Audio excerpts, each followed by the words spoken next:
Hey YouTube, I'm back and I am now 11 weeks and 4 days pregnant. I weigh 130 pounds even. My blood pressure today is 124/81 and I have a 76 pulse. What I've done since my last video, it's been a while, but I have told both of my employers that I am pregnant, and I have to tell my employers really early that I'm pregnant because I am an x-ray tech and so I'm exposed to a lot of radiation. Well, I'm not exposed to a lot of radiation, I'm exposed to very little radiation, but because I work around radiation, they have to monitor my radiation, and when you're pregnant, radiation can be damaging to the fetus, so it is very closely monitored when you're an x-ray tech, and they give you an extra radiation badge when you're pregnant. So I went to my employer and told him I was pregnant. The badge that I normally wear is this one here. And if you look, it has the little man on it with a little white dot in the middle.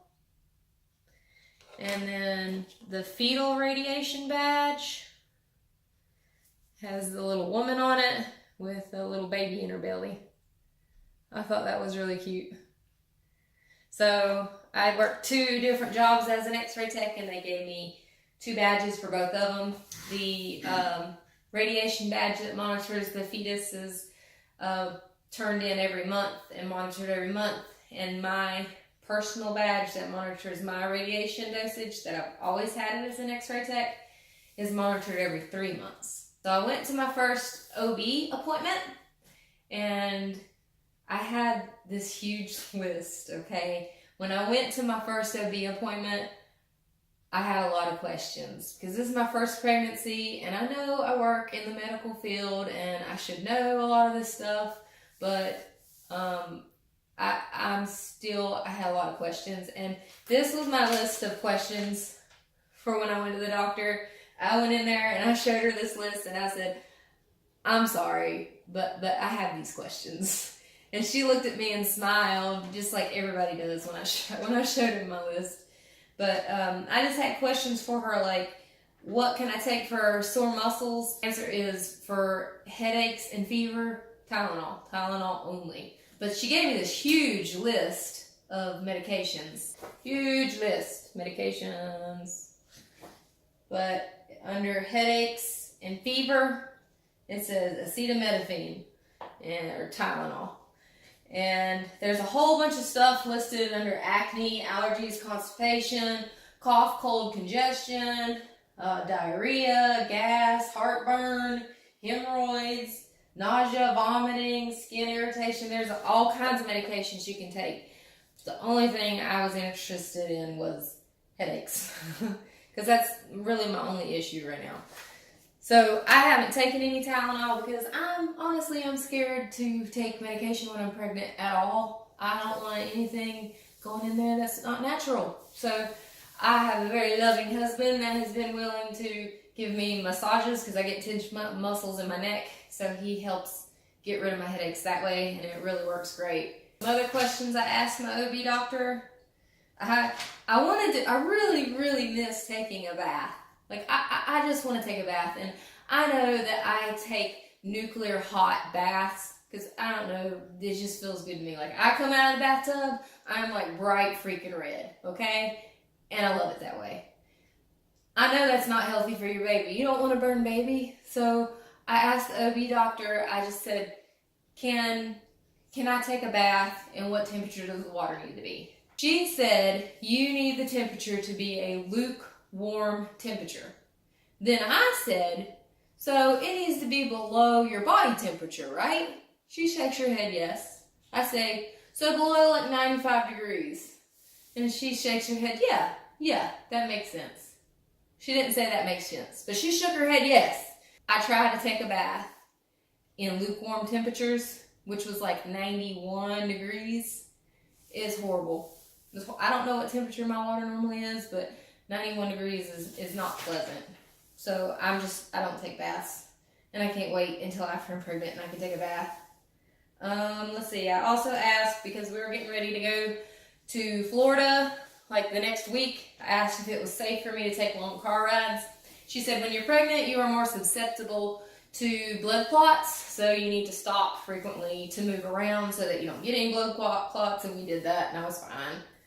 I asked her about the glucose testing that you do later in your pregnancy, because I read a lot about it, but I wasn't sure if it's like something everyone has to do, or if it's something they just do for you if you are symptomatic of diabetes during pregnancy.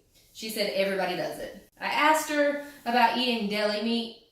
The thing on that, the reason you can't have deli meat is because you can develop an infection from a bacteria called Listeria.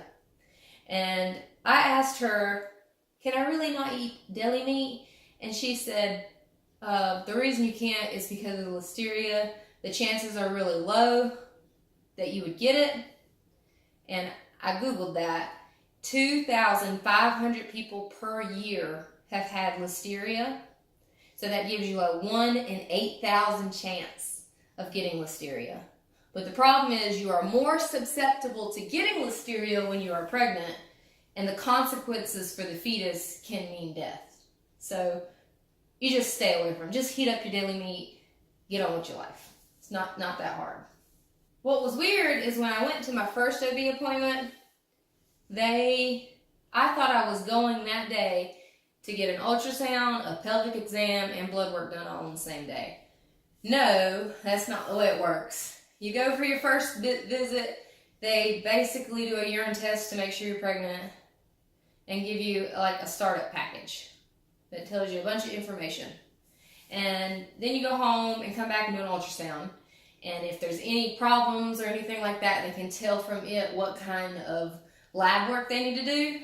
And then you come back and you do a consultation and blood work and a pelvic exam, probably. It's exciting. So I have been for my first confirmation appointment. I've been for my ultrasound appointment. Now my next thing I've got to do is my consultation appointment. Okay, now we get to talk about the most fun part of your pregnancy for me so far is your ultrasound. I went for my ultrasound today and I got a picture of the baby. That's my baby right there. And he looks a lot more like a baby than I thought he was going to look like. I thought he was going to look like weird alien thing growing inside of me, but like you can actually see the formations of baby. Like there's baby head, there's baby's body, and there's a leg coming off up here. And that's my baby. And that's his close-up picture. That's my baby. And then I got a picture of him farther away. He's right there. That's my baby. So I got some pictures, and I thought it was really neat that his little bottom was moving. In there you could see him kind of wiggling his bottom when he was in the ultrasound, and we listened to his heartbeat, and we saw his heartbeat, and it beat so fast. His heartbeat was 178 beats a second, and he was precious. And I found out actually at this ultrasound that I'm a little bit further along than I thought I was. So what they do when you go for your ultrasound is they do a crown to rump measurement. They measure how long your baby is, and from that measurement they can tell you how far along your development is and when your due date is. So my new due date is June 17th, and I am 11 weeks and 4 days pregnant. I thought I was 10 weeks and 3 days pregnant, so that's further along than I thought I was. Not by much, just for like about a week. I have been reading this book right here called Experiments with Babies, 50 Amazing Science Experiments You Can Perform on Your Kid. And I know that sounds a little sadistic when you read that title originally, but it's actually a good book. Got like mostly baby reflexes that they have when they're first born. And one of the most useful tips I've read in this book so far is that when you have a newborn baby and you push on their palms, it makes their mouth open. So I think that was really neat, and that's useful when you're trying to feed your baby.